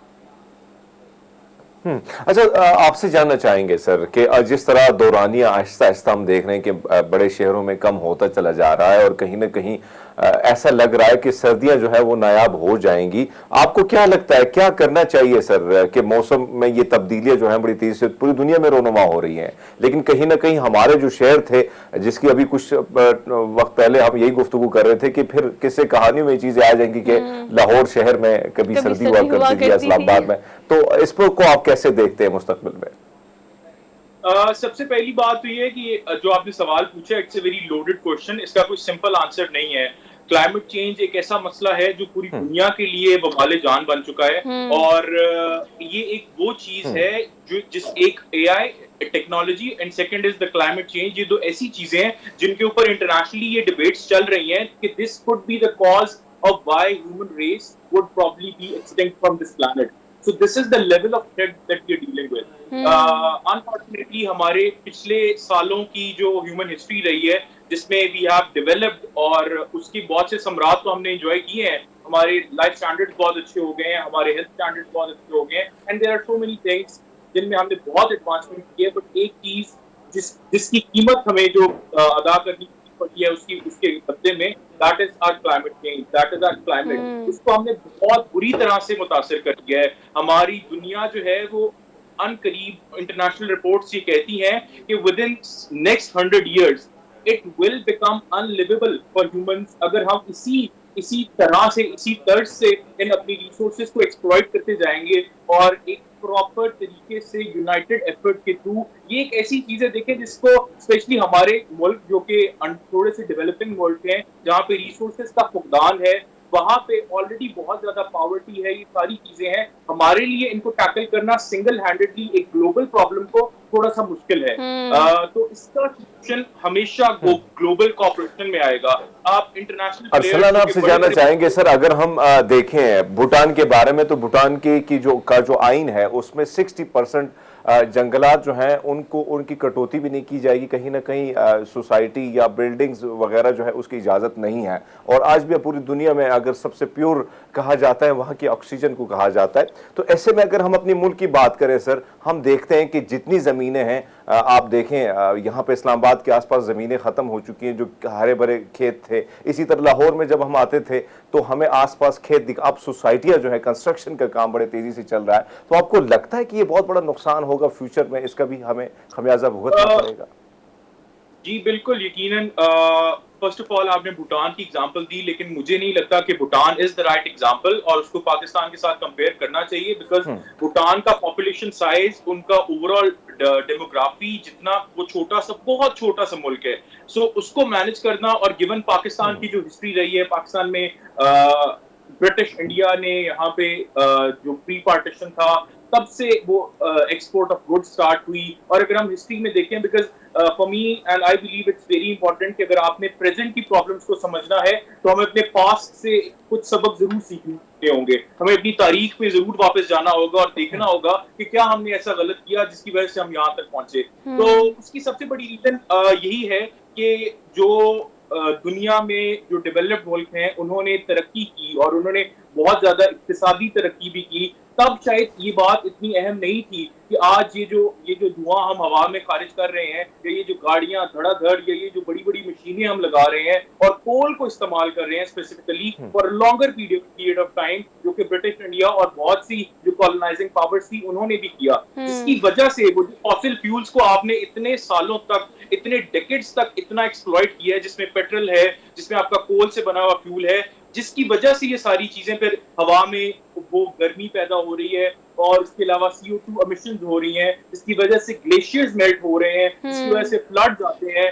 तो ये पूरी चीज, दिस इज ऑल कनेक्टेड. और ये एक ऐसी चीज है, ऑल्दो एक बड़ी अच्छी खूबसूरत एग्जांपल मैं यहाँ पे कोट करना चाहूंगा जो कि इस बात की, इंसान के कैरेक्टर की दाद देती है. वो एग्जांपल वो दिखाती है कि अगर पूरी दुनिया एक मसले के ऊपर हाथ जोड़कर बैठ जाए तो वो मसला कोई इतना बड़ा नहीं है. आज से कुछ साल पहले, तकरीबन कोई 50 साल पहले, आपको शायद इल्म हो इस बात का कि ओजोन लेयर के अंदर जो है वो एक सुराख आने लग गया था, जिसकी वजह से यूवी रेज दुनिया में दाखिल होने लग गई थी. तो उसके बाद COP24 ऐसे कुछ इंटरनेशनल मीटिंग्स हुई, कुछ ऐसे इंटरनेशनल कम्युनिटी बैठी, उन्होंने कहा कि दिस इज समथिंग जो ग्लोबल लेवल पे बहुत इंपॉर्टेंट है कि हम इसका ख्याल रखें.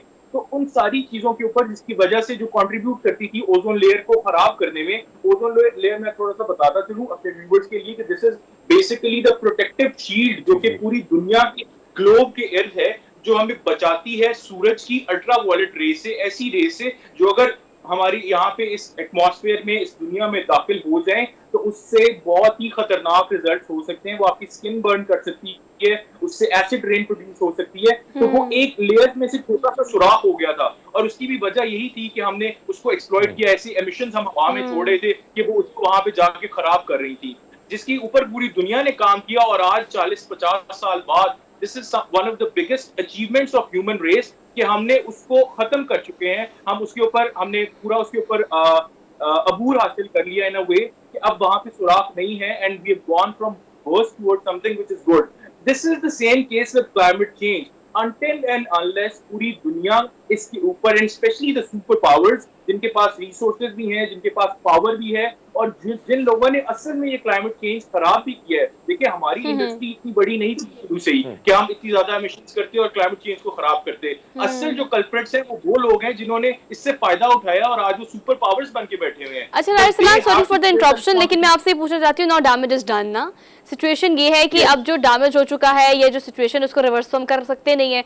अगर हम लाहौर की, कराची की, इस्लामाबाद की, चले हम पाकिस्तान की बात कर लेते हैं। क्लाइमेट चेंज ऑल दो कि इस वक्त पूरी दुनिया को बहुत शदीद मुतासर कर रहा है और ये अभी बहुत साल लग सकते हैं। अगर सब मिलके बैठे तो इस पर काम करें तो शायद ये चीजें ठीक हो सके। बट एज ए इंडिविजुअल आप क्या सजेस्ट करते हैं? अब हीट वेव आ रही है ना, अब एक आम लेमैन को तो ये टेक्निकलिटी समझ आएंगी, हम समझाएंगे तो शायद समझ आ जाए, लेकिन उसको ये पता है कि हीट वेव आ रही है, बिजली नहीं है, वसाइल नहीं है, एसी नहीं लगा सकते। अब हीट वेव से बचने के लिए what we can do at our like homes, अब क्या किया जा सकता है, किस तरह से अपने आप को प्रोटेक्ट किया जा सकता है? आप क्या सजेस्ट करते हैं इस हवाले से? डेफिनेटली हीट वेव से प्रोटेक्ट करने का सबसे इम्पोर्टेंट चीज ये है कि आप जो है वो जब गर्मी का दौरानिया बहुत ज्यादा है, लाइक द आवर्स जो कि 12 बजे से लेके अराउंड 2-3 बजे तक है इन द कमिंग, जब गर्मी अपने पीक पे पहुंचेगी, तब आप अपना एक्सपोजर लिमिट करें। आप जितना कोशिश कर सकते हैं बाहर ना निकलें। गर्मियों की छुट्टियां होती हैं बच्चों को, उनका भी यही पर्पस होता है कि बच्चों को शदीद गर्मी से बचाया जा सके। बट जब स्पेसिफिकली ऐसी वार्निंग जारी कर दी गई है महकमा मौसमियात की जानिब से, तो इट मींस कि वो सीरियस है। तो अवाम को उस चीज को फॉर ग्रांटेड नहीं लेना चाहिए। ये उन्हीं की सेफ्टी के लिए सारी चीजें की जाती हैं। और इसके अलावा what they can do is अगर वो बाहर जा रहे हैं तो पानी का इस्तेमाल, फ्लूइड्स का इस्तेमाल ज्यादा करें, ज्यादा से ज्यादा जूसेस पिएं, ज्यादा से ज्यादा ऐसी चीजें खाएं जिनकी वजह से आपका मेटाबॉलिज्म जो है वो इतना ज्यादा स्पीड अप नहीं होगा एंड आप जो है वो उनको इजीली डाइजेस्ट कर सकते हैं। इसके अलावा आप और ऐसे आप मतलब शावर्स ले सकते हैं। आप अपने सर को कवर रखें। अगर आप धूप में जा भी रहे हैं तो ऑलवेज वेयर अ कैप, या आप कोई साफा पहने या कुछ भी ऐसी चीज करें ताकि आपके सर का डायरेक्ट हीट के साथ कांटेक्ट ना हो। वो एक हीट स्ट्रोक की वजह से जनरेट होती है जो एक अदर बहुत ही खतरनाक सूरत हाल बन सकती है फॉर जनरल सिटीजन्स। तो ये कुछ प्रिकॉशंस हैं जो मुझे लगता है कि इम्पोर्टेंट है। बट ओवरऑल अगर हम इस बात को हल करें कि इसका क्या सोल्यूशन क्या है इवेंचुअल, तो unfortunately that is not in the hands of the general public, it's for the world community to decide. और हम इस बात की उम्मीद ही कर सकते हैं कि दुनिया यकीनन हमारे समेत होश के नाखून लेगी, और बहुत से ममालिक ले भी चुके हैं जो थोड़े रिस्पॉन्सिबल मुल्क हैं इस दुनिया में, वो इस चीज के ऊपर बहुत ज्यादा काम कर चुके हैं। और इस बात की भी उतनी जरूरत है कि पाकिस्तानी लोग एनवायरनमेंट के बारे में कॉन्शियस हों, उनके अंदर ये अवेयरनेस जन्म ले कि ये एक ऑलराइट राइसलान, थैंक यू सो मच। और आपको लाइन मकसद भी ये था कि एटलीस्ट आवाम को इस हवाले से अवेयर किया जा सके कि अगर आपको अलार्मिंग सिचुएशन बताई जा रही है कि इस हीट वेव इतनी इंटेंसिटी के साथ आ सकती है और आपको बहुत ज़्यादा नुकसान पहुंचा सकती है, तो उसके लिए पहले से प्रिकॉशंस करना ज़रूरी है। ऑल दो कंसर्न डिपार्टमेंट्स को तो इस हवाले से एक्टिव होना चाहिए, काम करना चाहिए, आंखें खोलनी चाहिए, लेकिन आपका अपना और अपने से मुंसलिक लोगों का, अपने बच्चों का ख्याल रखना भी ज़रूरी है। तो इसको लाइट ना लें, अपनी सेहत के साथ कॉम्प्रोमाइज़ खैर ना करें। हमने एक ब्रेक लेनी है, वापस आते हैं। आप देखते रहिए प्रोग्राम जिसे हम कहते हैं good morning public. Welcome back after the break. Mental health is real, because अगर हम पूरी दुनिया की बात करें तो पूरी दुनिया में इस पर बहुत ज़्यादा काम शुरू से किया जा रहा था, लेकिन पाकिस्तान में हाँ देखने में ये आता है, अलबत्ता पिछले 10 सालों में काफ़ी इस पर काम भी किया जा रहा है, लोगों को इस हवाले से अवेयर भी किया जा रहा है कि भाई आपका सर दर्द है, ये तबीयत ख़राब है तो आप डॉक्टर के पास जाते हैं। तो अगर यहाँ से कोई मसला है, मेंटल हेल्थ आपकी डिस्टर्ब है, तो वाई नॉट कंसल्ट के आप किसी साइकोलॉजिस्ट के पास जाएँ या किसी माहिर नफ्सियात के पास जाएँ जो कि आपको थेरेपी दे सके। लेकिन आपका वेट लूज़ करने के लिए, सेहतमंद रहने के लिए हम एक्सरसाइज भी करते हैं, जिम भी जाते हैं, बाज़ एक से बढ़कर एक क्रैश डाइट भी करते हैं कि बस पतले हो जाएं या सेहतमंद रहें, लेकिन अगर नहीं कंसीडर किया जाता तो आज के दौर में भी बहुत कम तादाद है लोग की जो कि योगा को समझते हैं कि योगा एक ऐसा वे ऑफ एक्सरसाइज या वे ऑफ मेंटल पीस है कि जिसके थ्रू आप सेहतमंद रह सकते हैं मेंटली, फिजिकली, इमोशनली। तो योगा के बारे में डिटेल में बात करना इसलिए भी ज़्यादा ज़रूरी है बिकॉज मुझे लगता है कि अब आप लोगों को इस हवाले से कन्विंस करना चाहिए कि एक वाहिद सोल्यूशन है आपकी हर किस्म के मसले का, वो एंजाइटी हो, डिप्रेशन हो या स्ट्रेस हो या आपकी सेहत हो, इंटरनल या एक्सटर्नल। तो इस हवाले से डिटेल में बात कर लेते हैं। फैसल इरफान साहब हमारे साथ मौजूद हैं, योगा एक्सपर्ट है एंड इन इस्लामाबाद स्टूडियो। तो हरमीत, ओवर टू यू। जी सोहाब, बड़ी तफसील से आपने वैसे गुफ्तगू कर भी ली और ज़रूरत भी है आपको। आजकल के दौर में अगर आप देखें मसरूफियात भी ज़्यादा हैं और कहीं ना कहीं स्ट्रेस भी ज़्यादा है, तो अपने आप को, मैंने तो पाजी को देखा बड़े स्मार्ट हैं भाई, तो मुझे लगा भाई योगा कमाल कर जाता है। तो भाई कितना ज़रूरी है इस वक्त अपने फिटनेस के हवाले से मेंटली जो स्ट्रेस है उसको कम करने के लिए? कहीं ना कहीं आज की जनरेशन की मैं बात करूँ या कहीं ना कहीं हमारे जैसे जो लोग जॉब करते हैं और जॉब में दौरानिया भी बढ़ जाता है, तो ऐसे में कितना ज़रूरी है कि टाइम निकाल के भैया खड़का दो फिर? थैंक यू वेरी मच जी, बहुत बहुत शुक्रिया। पहले तो good morning public and thank you Harmeet and Soha for having me on the show. Yoga जी उतना ही ज़रूरी है जितना हमारे लिए डेली का फूड है। हम जितनी देर खाना खाते हैं, जितनी देर सांस लेते हैं, जितनी देर धूप लेते हैं, उतनी ही देर अगर हमें थोड़ा सा योगा मिल जाए, मैं तो ये कहता हूँ कि अगर डेली आप सिर्फ 15 मिनट्स 15 मिनट अपने लिए निकाल लें, सिर्फ 15 मिनट, हाँ, तो वो कहते हैं ना कि अगर आप खुद से प्यार नहीं कर सकते तो आप किसी से प्यार नहीं कर सकते। So, खुद से प्यार करने का तरीका यह है कि अपने लिए मी टाइम निकालें, जिसको मी टाइम कहते हैं। 15 मिनट्स डेली की yoga and you will be fine and active. वो कहते हैं रोज करो योगा तो सब अच्छा ही होगा। तो दैट्स अ गारंटी कि अगर आप 15 मिनट रोज अपने लिए निकालें, अच्छी फ्रेश अच्छी जगह पे जाएं, अच्छा सांस लें, खुला सांस लें, थोड़ा सा हंसें, जिसको लाफ्टर योगा कहते हैं, थोड़ा सा फिजिकल पावर योगा करें, थोड़ी सी मेडिटेशन करें अपने ब्रेन के लिए, अपनी सोल के लिए, तो I am sure you can be the happy. क्या क्या पाजी, आज जाहिर बात है 15 मिनट की आपने बात की। मैं सुबह उठता हूँ, कम से कम घंटा डेढ़ मुझे लग जाता है, वेट उठाते, दौड़े लगाते, बड़े आसान सा है 15 मिनट। सोहा, वैसे आपने कल ट्राई भी किया है, तो कैसा लगा सोहा आपको? आप अपने एक्सपीरियंस भी शेयर कीजिएगा और फैसल से भी जाने जाएंगे 15 मिनट में क्या क्या ऐसा किया जा सकता है जिससे ये अच्छा फैसल, आज के बाद ना स्माइल सारी चीजें मैं आपको ना इंटरप्ट कर रही हूँ, लेकिन आज के बाद मैं और हरमीत आपके रेगुलर क्लाइंट्स हैं, आप ऑनलाइन क्लासेस देते हैं तो हमें बता दें ताकि हम तो आपको 15 मिनट के लिए ज्वाइन करें। खैर ये बेसिक टिप्स है जो मैं चाहती हूँ कि किसी तरह से बाय हुक और बाय क्रुक अपनी आवाम को हम कन्विंस कर दें, पब्लिक को भाई कि 15 मिनट से जिंदगी आपकी संवर जाएगी, जिंदगी खुश हो जाएगी, आपके मसले हल हो जाएंगे। अब आप ये बताएं कि 15 मिनट में करना क्या है, और योगा के लिए बड़ा अहम सवाल ये कि सुबह करनी चाहिए या शाम को? देखिए सोहा, बहुत ही इजी और कंपैटिबल सिचुएशन में आपको बताता हूँ। ये योगा वो चीज है जिसके लिए ना आपको टाइम की कैद है, ना स्पेस की कैद है, ना आपको मौके की जरूरत है। You can do it anywhere और एनी टाइम। आप अगर सुबह उठते हैं और बेड पे अगर आप हैं तो 15 मिनट्स योगा आप बेड पे कर सकते हैं, ठीक है, जिसको बेड योगा कहा जाता है। अगर आप ऑफिस में या स्टूडियो में आप बैठे हैं और स्टूडियो में आप लाइव शो जाने में 15 मिनट हैं, तो आप चेयर योगा कर सकते हैं, जो कॉर्पोरेट सेक्टर के लिए यूज करता हूं मैं, कि कॉर्पोरेट सेक्टर्स में लोग काम कर रहे हैं, ऑफिस में बैठे हैं, सॉफ्टवेयर डेवलपर्स हैं, इंजीनियर्स हैं, जिन्होंने लैपटॉप से बैठना है, कंप्यूटर पे बैठना है, और 8-8, 9-9 घंटे वो लोग बस इस सिचुएशन में बैठे रहते हैं, तो उनके लिए हम अप्लाई करते हैं चेयर योगा। तो 15 मिनट्स का ये चेयर योगा है। आपके आर्म्स, शोल्डर्स, आपका टी एरिया, आपका नेक एरिया, आपकी जो नेक रोटेशंस हैं, आपका ब्लड फ्लो है, उसको सिर्फ ठीक करना है। नॉर्मली ये होता है कि वाइल इन ऑफिसेस अक्सर लोग मेरे पास आते हैं जी कि खाना खा लिया, लंच कर लिया, आप बहुत डिजी फील कर रहे हैं, लेजी फील कर रहे हैं, तो उनके लिए क्विक 10 मिनट्स योगा होता है, they are back to the life again. तो उसको चेयर योगा कहते हैं, जिसमें आपके नॉर्मल स्ट्रेचेस हैं, आपके ब्लड फ्लो को ठीक करना है और उसको आप ठीक कर सकते हैं। और इसके अलावा एक बहुत इंपॉर्टेंट चीज जो कि लाफ्टर योगा, सिर्फ 5 मिनट्स का लाफ्टर योगा आपको इतनी अच्छी वाइब्स दे सकता है, that can make your day, और पूरा दिन आप बहुत अच्छे तरीके से ये लाफ्टर योगा पाजी थोड़ी बहुत एग्जांपल दे ही दें। एग्जांपल मैं आपको देता हूं। देखिए लाफ्टर योगा की बहुत सी टेक्निक्स हैं, ठीक है, मोर देन 50 टेक्निक्स हैं, लेकिन हम इसको अभी चलें 1-2 टेक्निक्स मैं, आप और सोहा कर लेते हैं, ठीक है। अच्छा, फर्स्ट लाफ्टर है, बिकॉज हमारा ब्रेन आइडेंटिफाई नहीं करता कि कौन सा लाफ्टर फेक है और कौन सा रियल लाफ्टर।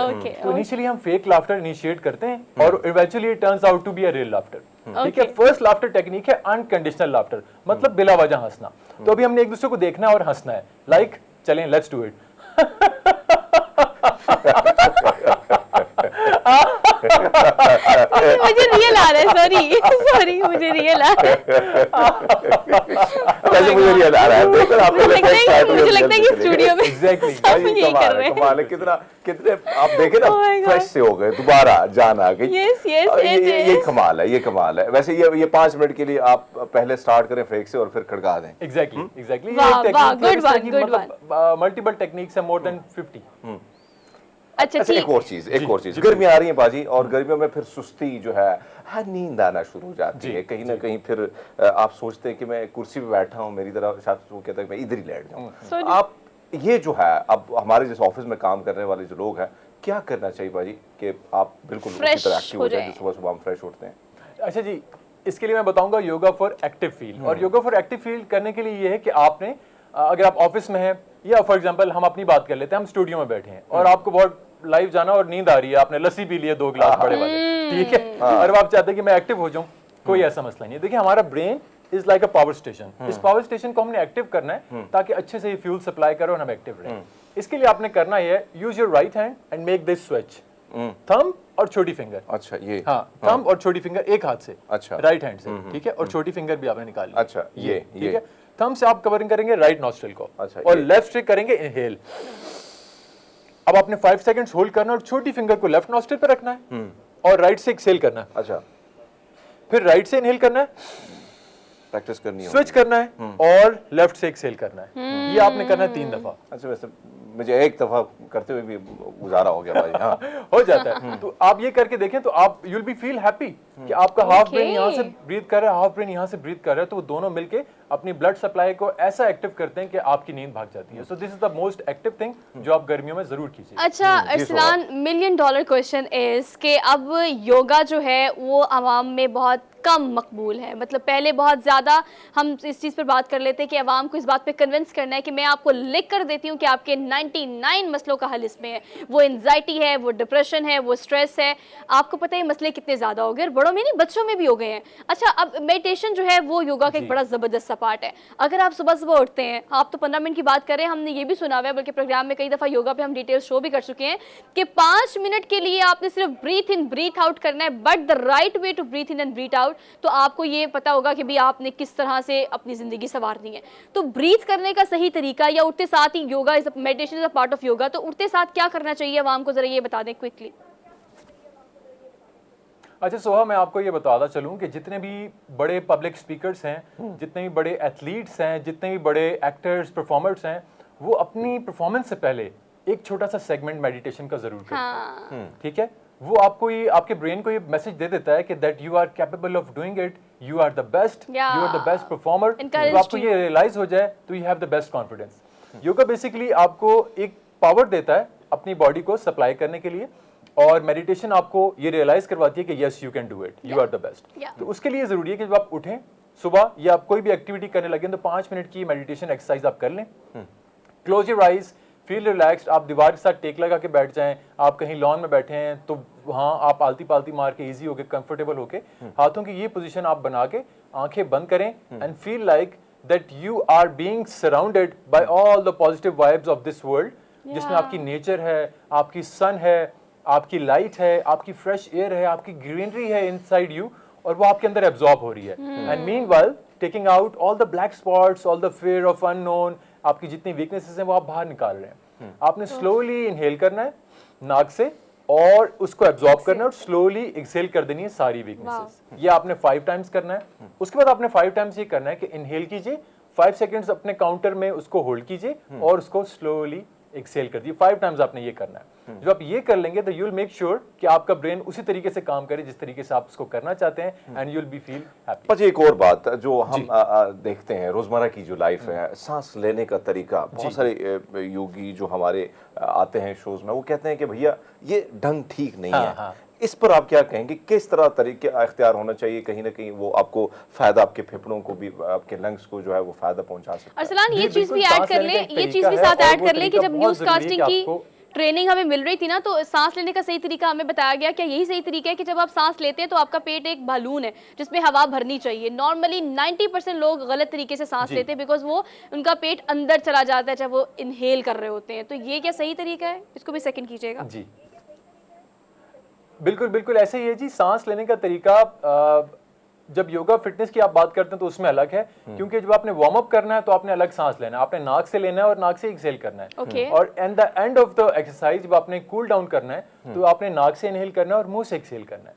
तो नॉर्मली इन डेली लाइफ अगर हम बात कर रहे हैं या हम चल फिर रहे हैं या हम खा रहे हैं तो बेहतर तरीका यह है कि आप नाक से ही इनहेल करें और नाक से ही एक्सहेल करें। अच्छा, इसमें 2-3 डिफरेंट टेक्निक्स हैं। अगर आप चाहते हैं कि आपने वेट लूज करना है, आपने वेट अपनी कैलोरीज को बर्न करना है, तो आप डीप इनहेल करके मतलब चेस्ट से ब्रीथ कर रहे हैं और चेस्ट से एक्सहेल इनहेल कर रहे हैं। और अगर आप चाहते हैं कि आप मेरे वेट भी साथ साथ लूज हो तो आप अपने पेट को फुलाएं और पेट को जिस तरह हम इनहेल कर रहे हैं तो पेट से ले रहे हैं, ये हमारा पेट निकला और वापस पेट अंदर चला गया। तो ये डिफरेंट टेक्निक्स हैं, तो जो आपको सूटेबल है, जो आपकी कैटेगरी जिसमें आप फॉल करते हैं, आप उस तरीके से ब्रीदिंग खींचें इनमें से। बट ऑल्दो अच्छा, वही एक और चीज थैंक जो यू मैंने सो देखी मच। है टाइम और- थोड़ा सा कम है हरमीत, वरना मेरे पास भी बहुत सारे सवाल हैं जो कि हम दिन से करने हैं, लेकिन दोबारा योगा का सेशन रखेंगे, बल्कि लाइव रखेंगे, तो आप लोग तैयारी फुल कर लीजिएगा कि हमारे साथ आपने योगा करना है। क्विक ब्रेक लेनी है, वापस आते हैं। Keep watching good morning public.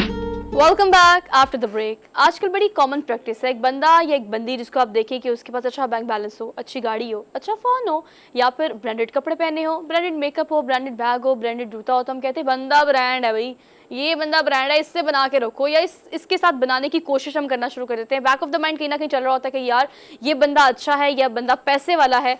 तो मटेरियलिस्टिक हमारी अप्रोच कितनी ज़्यादा हो गई है। एक बंदा है, उसका अखलाक बहुत अच्छा है, वो बहुत प्यारा है, बट उसके पास अगर पैसे नहीं है तो हम क्या करते हैं कि हम कोशिश ये करते हैं कि मतलब ना कोशिश करते दोस्ती करने की, ना कोशिश करते क्विट करने की, बल्कि हम कोई कोशिश करते ही नहीं है। तो ये मटेरियलिस्टिक वर्ल्ड में जो हम जाते चले जा रहे हैं, इसमें जो चीज़ सबसे ज़्यादा हम देखते कि कम हो रही है, ख़त्म हो रही है, वो है अखलाक। अखलाकियात जो है वो कम से कम तर होती चली जा रही हैं। तो क्यों हम इतने मटेरियलिस्टिक हो गए हैं, क्यों हमने इस चीज़ को इतना प्रेफर करना शुरू कर दिया? मैं बिल्कुल ये नहीं कह रही कि लोग अच्छे नहीं हैं, अच्छे भी हैं जो कि अखलाकियात को प्रेफर करते हैं या मोहब्बत प्यार खुलूस के रिश्तों को प्रेफर करते हैं, लेकिन फिर भी मटेरियलिस्टिक लोगों की तादाद बहुत ज़्यादा है। इस पर हम बात कर लेते हैं। डॉक्टर अली अजमल हमारे साथ मौजूद है स्टूडियो में, उनको आज के प्रोग्राम में खुशामदीद कहते हैं। अस्सलाम वालेकुम। Thank you so much joining us Ali. कहिएगा कि मटेरियलिस्टिक वर्ल्ड में अब हम रहते हैं, बैक ऑफ द माइंड कहीं ना कहीं आपको पता है कि मैं ये नहीं कह सकती कि नहीं, मेरा ये होता है कि अगर एक बंदा अच्छा है, वेल सेटल है और उसकी अच्छी पोस्ट है या डिजिग्नेशन है, तो उसकी पीआर होनी चाहिए हमारे साथ ना। मतलब मैं इस चीज़ को ऑन करती हूँ ऑन स्क्रीन कि अगर कोई मुझे कहे कि मैं, अगर हरमीत मुझे कहे कि नहीं मैं ऐसा नहीं सोचता, तो हम सब ऐसा सोचते हैं कि हमारी पीआर होनी चाहिए। तो ये पीआर तक ठीक है, लेकिन अगर हम इसको डिनाई कर दें बिल्कुल, तो इस बारे में आप क्या समझते हैं कि अखलाकियात को तो बिल्कुल ही भुला दिया हमने, सिर्फ हम पीआर पे वो फोकस रखते हैं अपनी जिंदगी में? जी बिल्कुल, कुछ लोगों में आजकल ऐसे, बल्कि ज्यादातर लोगों में आजकल यही सर, ट्रेंड चल रहा है। 99% में है। एग्जैक्टली बिल्कुल आपकी बात ठीक है कि बहुत ज्यादा एक ट्रेंड चल रहा है कि हम, जैसे आपने अभी जिक्र किया कि जो लोग सक्सेसफुल हैं, कोई पैसे वाले हैं, कोई पार वाले हैं, हम उनके करीब रहना चाहते हैं। बहरहाल उसमें हमारे बैक ऑफ द माइंड कुछ चल रहा होता है कि अगर मुझे कल को कोई किसी चीज़ की, अगर मुझे शायद कोई ज़रूरत पड़ सकती है वगैरह वगैरह। चलें, यहाँ तक तो बात समझ में आती है। अब लेकिन हम इसमें जब ऑब्सेशन की हद तक ही चले जाते हैं ना कि मैंने रिश्तेदारी भी करनी है तो वो भी मादियत की बुनियाद पे करनी है, अगर मैंने ज़िंदगी गुजारनी, इवन के लोगों से मिलना जुलना भी है, तो सिर्फ उसमें मटीरियल्स ही मटीरियल्स होंगे, इखलाकियात या दूसरी जो वैल्यूज़ हैं उसकी मुझे कोई ज़रूरत नहीं, अगर लोग कुछ ऐसा सोचते हैं। अच्छा, ये बहुत ख़तरनाक चीज़ है, ये जो इस तरह की सोच है। अब इसमें अगर बात करें कि ये क्यों खतरनाक है, इससे पहले मैं आपको ये बताना चाहता हूँ कि आजकल की जो फास्ट लाइफ है और जो हम अपने बच्चों को शुरू से सिखा रहे हैं कि आपने ये करना है, ये बनना है, वो करना है, जिसमें बहरहाल कोई हर्ज नहीं है। इंसानों को तरक्की करनी चाहिए, इंसानों को अपने आप को इम्प्रूव करना चाहिए, इसमें तो कोई भी हर्ज नहीं है। लेकिन जब हम इखलाकियात को छोड़ के सिर्फ मादियत की तरफ आ जाते हैं ना, कि हर रिश्ते में, हर इंटरेक्शन में सिर्फ मादियत ही मादियत, यानी कि मटीरियलिज्म, उसमें फिर क्या होता है, उसके साथ फिर जहनी व नफ्सियाती बीमारियां भी आती हैं। ऐसा नहीं हो सकता कि एक शख्स सारा दिन उसके दिमाग में मटीरियल ही चलता रहे, उसको रिश्तों की कदर ना हो, उसको दोस्तों की कदर ना हो, उसको अपने इखलाकियात और अपने रस्मों रिवाज और अपनी वैल्यूज़ की कदर ना हो, और शायद वो मटीरियल तो गेन कर ले, लेकिन सिर्फ पैसे नहीं आएंगे, सिर्फ ओहदे नहीं आएंगे, साथ में बीमारियां भी आएंगी। अली ये बताएं, देखिए ऐसा नहीं कि हमें ये पता नहीं है, अलमिया तो ये कि हमें पता भी है कि हम पैसा कमाते हैं, दिन रात पैसे में लगा देते हैं, कारोबार कर, ये बिजनेस वो बिजनेस, साइड बिजनेस, मसरूफियत, लेकिन निगलेक्ट होते हैं हमारे रिश्ते, हमारे बच्चे या हमारे ताल्लुकात जो निगलेक्ट होते हैं। फिर उसके बाद जब पैसा आ जाता है तो फिर वो रिश्ते बाकी नहीं रहते, हमें ये भी पता है, लेकिन उसके बावजूद हम भागते चले जा रहे हैं। जी बिल्कुल, अब इस चीज़ का तो पता है हमें कि ये सारी चीज़ें करनी चाहिए, लेकिन इसमें थोड़ा सा ना हम एक चीज़ निगलेक्ट कर देते हैं कि आप देखें कि अगर थोड़ा सा एनालिसिस करें कि लोग पैसों की तरफ क्यों भागते हैं, क्यों इतने मटेरियल की तरफ भाग रहे हैं। इंडिपेंडेंस है जी, कंफर्ट के लिए, लाइफ को और आसानी से गुजारने के लिए, लेकिन हमें, और ये बल्कि मैं आपके प्रोग्राम के हवाले से एक सोशल सर्विस मैसेज भी लोगों को देना चाहता हूं कि जो इखलाकियात हैं ये आपका सपोर्ट सिस्टम है, ये आपको बीमार होने से बचाती है। बहुत सारे मेरे ऐसे पास क्लिनिक में लोग आते हैं जिनके पास बहुत मटीरियल्स है, ओहदे बड़े बड़े हैं, उन्होंने बहुत ज्यादा लाइफ में अचीव कर लिया, लेकिन उनको साथ साथ डिप्रेशन भी आ गया, और तो और साथ साथ डायबिटीज और ब्लड प्रेशर भी बाज़ औक़ात हो जाता है। ये बात सिर्फ जो है ये सिर्फ हमारी ज़हनी सेहत तक महदूद नहीं रहती। अब देखेंगे इखलाकियात और वैल्यूज़ यानी कि मटीरियल से हट के लोगों से भी डील करना, ये हमारा सपोर्ट सिस्टम है, ये हमें बीमार होने से ये चीज़ें बचाती हैं, ये हमें खुश रखती हैं। और अब देखें कि मटीरियल सिर्फ, मैं बिल्कुल इस चीज़ के खिलाफ नहीं हूँ, हर इंसान को तरक्की करनी चाहिए, जो भी आपके ख्वाब हैं आप उनको पूरा करें, आप मेहनत करें, आप अपने लिए बेहतर बने, आप अपने फैमिली के लिए, अपने इर्द गिर्द के लिए, माशरे के लिए तरक्की का सबब बने, मुल्क की कौम की तरक्की में आप अपना रोल प्ले करें, बिल्कुल ठीक है। लेकिन साथ साथ ये जो ऑब्सेशन है ना आजकल मादियत का, कि मैंने सलाम भी लेनी है तो फ़ायदा क्या है मुझे इसमें, किससे ले रहा हूँ। जैसे अभी आपने स्टार्ट में कहा कि मैंने जी किसी बड़े बंदे से लेनी है, किसी अमीर बंदे से, हालांकि अगर देखा जाए तो ये एक फैलेसी है, किसी के पैसों का आपको कोई फायदा नहीं है। मैंने तो आज तक कोई ऐसा बड़ा बंदा पैसे वाला नहीं देखा जो पैसे बांट रहा हो। बिल्कुल बड़े। मैं वैसे आपकी गुफ्तगू बड़े मजे की है। मैं अपनी मिसाल देता हूं। मैं मलेशिया से पहली बार आया तो थोड़े बहुत पैसे लेके आया। जब आया तो हमारे यहाँ ये रिवाज है कि जब मेहमान आता है और कई कुछ लेके भी आता है तो फिर सराने जो हैं बढ़ा दिए जाते हैं आपके पीठ जहाँ बैठते हैं। तो ऐसे में दोबारा जब मैं आया तो मैं बहुत कुछ लॉस कर चुका था, तो मैंने आसपास देखा ना कुछ दावतें थी ना कोई सराहना था, तो मुझे अंदाजा हो गया कि भैया, और पैसे उससे पहले जब मैं आया मैंने कुछ किसी को दिया नहीं। लेकिन अब मैं सिचुएशन को देखता हूँ, आज मैं जहाँ पे हूँ तो जब जाता हूँ लोग फिर कहते हैं प्राउड है इस बंदे पे। पाजी हम किसी को देते कुछ भी नहीं है ना, लेकिन फिर भी हमने कहीं ना कहीं जहन में ये बिठाया होता है कि सहारा लेना है। इस चीज से कैसे निकला जाए? देखिए इसमें ना इस चीज़ से बड़ी अच्छी आपने बात की कि इस चीज़ से कैसे निकला जाए। अब हम इसको थोड़ा सा हर शख्स को जरा अपने अंदर इंट्रोस्पेक्ट करना चाहिए कि ये जो हम एक साये के पीछे भाग रहे हैं ना, कि किसी पैसे वाले के साथ एसोसिएट हो के हम अपने आप को सिर्फ बेटर फील तो करवा सकते हैं, लेकिन उससे हम पैसा नहीं कमा सकते। कोई, जैसे मैंने बताया कि आपको पैसे बांट नहीं रहा, तो हम लोगों को अपने समाजी तौर पे अपने किबले दुरुस्त करने की ज़रूरत है कि अगर आपकी कोई ज़िंदगी में ज़रूरियात हैं तो आपको उसके लिए राइट डायरेक्शन में फोकस करना चाहिए। अब ये डायरेक्शनलेस लोग हैं कि जैसे इसको थोड़ा सा मजीद अगर लॉजिकल करें तो जी बस जी मैं सिर्फ अच्छा फील कर सकते हैं, पैसे वालों की कंपनी में अच्छा फील कर सकते हैं, बड़े बड़े लोगों की कंपनी में, लेकिन उससे क्या है, उससे कोई शख्स खुद बड़ा नहीं बन सकता। हाँ, अगर इसका दूसरी एस्पेक्ट देखें तो इन्फीरियरिटी कॉम्प्लेक्स में आप जरूर जा सकते हैं। एक जो बेहतरीन अप्रोच है जिंदगी में, जिंदगी को ठीक तरह से गुजारने की, जिंदगी में कामयाब होने की, वो है कि आप बिल्कुल आप मटेरियल के पीछे जाएं, लेकिन इखलाकियात के साथ आप मेहनत करें, साथ साथ अपने रिश्तों को, दोस्तों को अहमियत दें। आप अच्छा, रिश्तों की हम बात कर रहे हैं, रिश्ता करने की हम बात कर लेते हैं। लास्ट क्वेश्चन मैं आपसे कर रही हूँ, लेकिन ये क्वेश्चन बहुत बड़ा अलमिया भी है हमारे माशरे का ना। ठीक है, बहुत ज़्यादा आपको पैसे को सोचकर रिश्ता नहीं करना चाहिए, लेकिन आपको पता है कि आजकल हमारे वालिदैन ख़ास तौर पर ये गलती करते हैं कि जब वो बेटी का रिश्ता करते हैं तो उनकी कोशिश ये होती है कि घर बड़ा हो, चाहे अपना जितना भी हो उसका बड़ा होना चाहिए, या अगर लड़के की शादी होती है तो लड़के की कोशिश होती है कि वहाँ से बेटी लेके आए जो कि जहेज में मुझे गाड़ी भी दे दे, मुझे पैसे भी दे दे, मुझे घर भी दे दे, मुझे बच्ची भी दे दे, मुझे सब कुछ दे दे। तो ये जो माँ बाप की प्रैक्टिस है उसकी वजह से बच्चे भी ऑब्वियसली उनकी जेनेटिक्स है ना, वो उससे परवान चढ़ते हैं।